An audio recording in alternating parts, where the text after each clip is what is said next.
We are still months away, but it's never too early to start speculating. What will the Jets need to do to come out victorious and get a big statement win week one versus the Baltimore Ravens? Let's go ahead and let's get after it.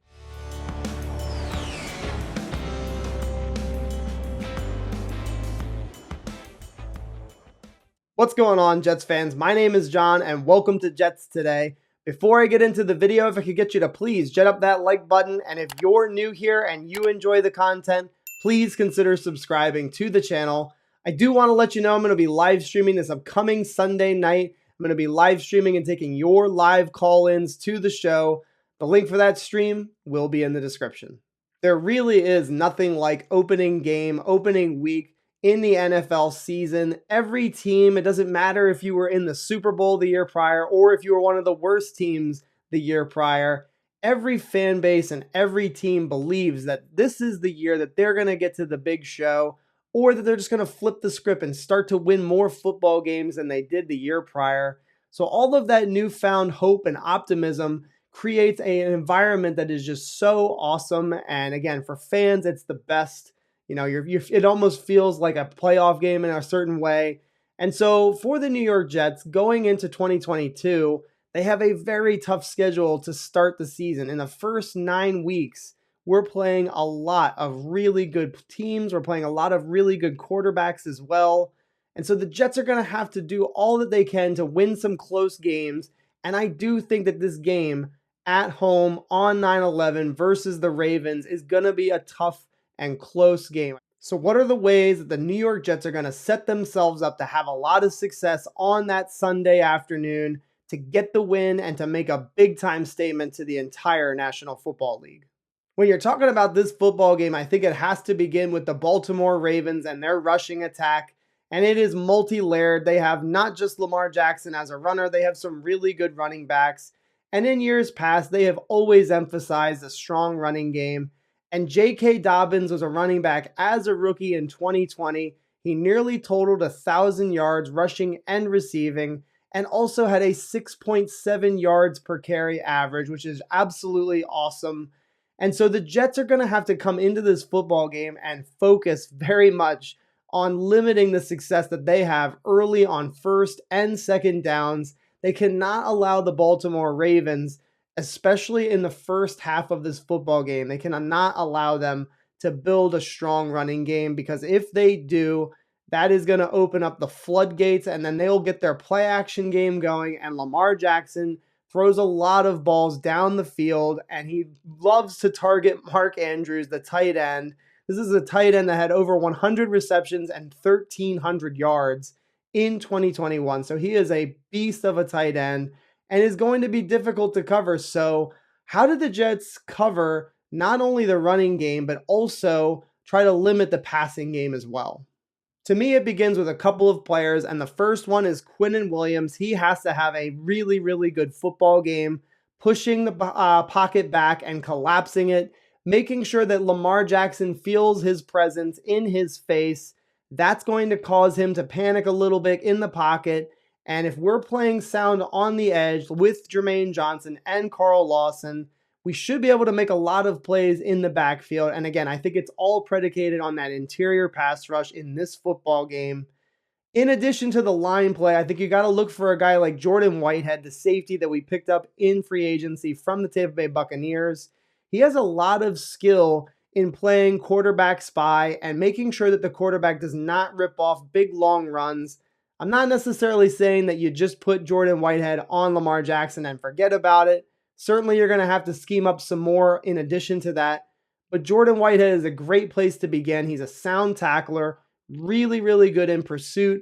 And I think that he's going to show, why the Jets brought him in. And it's going to be to help with quarterbacks like Lamar Jackson and Josh Allen, who is in our division as well. I was talking about it on Twitter today, and I actually wouldn't be surprised at all if the New York Jets decide to put a cornerback like Sauce Gardner or even Bryce Hall, man him up on Mark Andrews. And I think that you can also, consider bracketing Mark Andrews, having CJ Mosley get in there and get in the way of some passes, I think is very important. I think with Mark Andrews, you're probably not going to completely shut him out. He is a superstar tight end, in my opinion. And so what you're trying to do is you're just trying to limit the really big plays to Mark Andrews. And the play action passing game is certainly where he can do some damage. So I think that there's a lot of different things they can do to limit his success, but also maintain the importance, which again starts with stopping that running game. If the Jets enter this game expecting to throw it early and often on the outside, I think that would be a big mistake.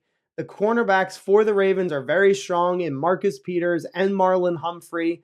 Peters scares the hell out of me. He is a very aggressive cornerback and plays the ball that way as well. And if he gets his hands on the ball, there's a good chance he's going the other way for 6. They just drafted Kyle Hamilton, the safety out of Notre Dame, and say whatever you want about drafting a safety in the first round. I think this is going to be a really good draft pick for the Ravens. Feels like a typical Ravens draft pick. He's just going to come in and be a really good player for them. And so he's a dangerous player as well to go against in this first week as well. So what should the Jets' game plan be going into this game offensively? To me, if I'm on the Jets coaching staff, I'm trying to make this football game all about our offensive line, which I think is very strong and ready to take a really big step in 2022. Along with the running backs, Michael Carter and Breece Hall, make their front 7 stop our running game. And I do feel very confidently that we can run the football on a lot of football teams this upcoming season. So really grind them out and make them defend the run and build off of it and get these tight ends involved. Play action passing and boots and make them sweat on defense. Don't make it too easy for them. Make them play horizontally and vertically.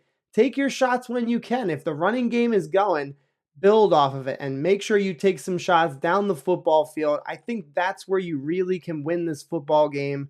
It's not just about defending Lamar Jackson. That's not going to be enough.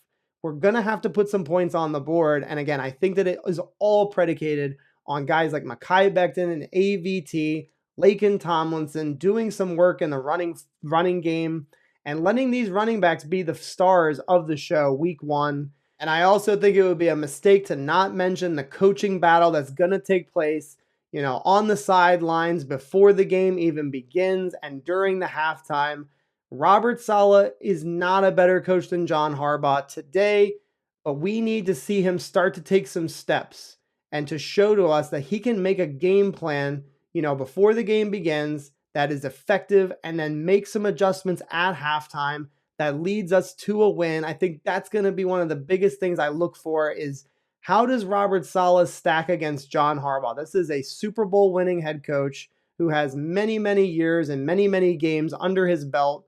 Saleh is going to need to have a really good game plan, and I really cannot wait to see how he decides to attack this Baltimore Ravens squad. So let me know what you guys think in the comments. What are some of your keys to this football game? We're still months away, so things obviously are going to change. I bought the tickets for this game last night, so I'm still just really excited about it.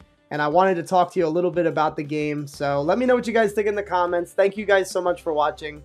Go Jets, and I'll see you guys next time.